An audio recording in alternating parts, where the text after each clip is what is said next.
Imaginez une entreprise qui, dès ses débuts, défie les normes établies et suscite les controverses, mais aussi la curiosité.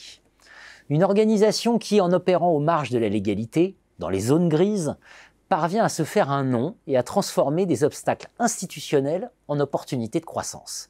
Cette entreprise, c'est l'organisation pirate, un concept proposé par Rodolphe Durand et Jean-Philippe Verne dans leur ouvrage The Pirate Organization. L'article « Comment les organisations pirates construisent-elles leur légitimité ? Le cas de la start-up Itch » de Maxime Masset, Sylvain Bureau et Philippe Nakache, publié dans la Revue française de gestion, prolonge leurs analyses. Il met en lumière deux idées essentielles. La trajectoire de légitimation d'une organisation pirate et l'intérêt de la piraterie comme positionnement stratégique pour amorcer la croissance d'une organisation.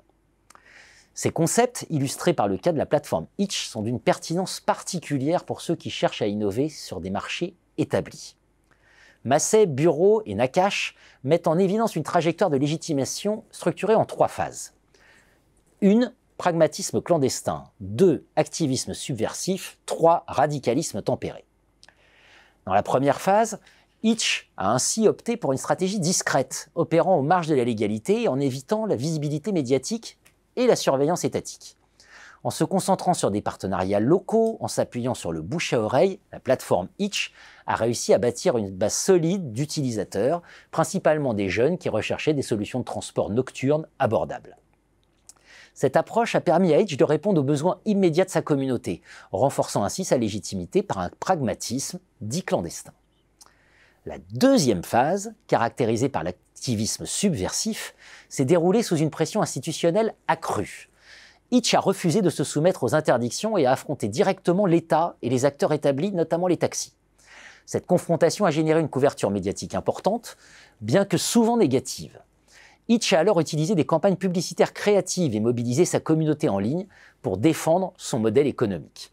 Cette stratégie de confrontation délibérée a permis à l'entreprise de gagner en visibilité et en soutien public, consolidant ainsi une légitimité médiatique.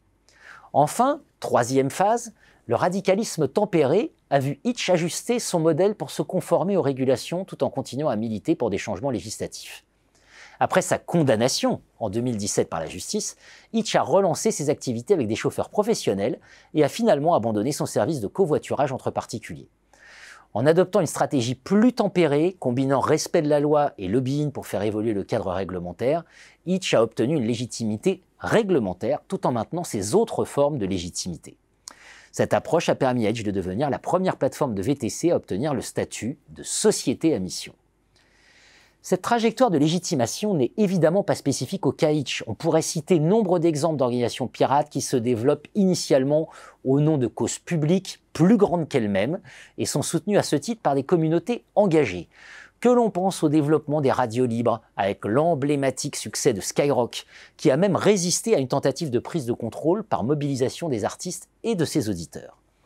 Ou encore à des acteurs qui se sont imposés en marge d'une industrie, comme Musicast par exemple, distributeur de musique indépendant fondé en 1999 qui a adopté des méthodes de distribution totalement non conventionnelles, en se concentrant sur des artistes émergents souvent ignorés par les grands labels, en imposant un modèle de succès discret mais impactant.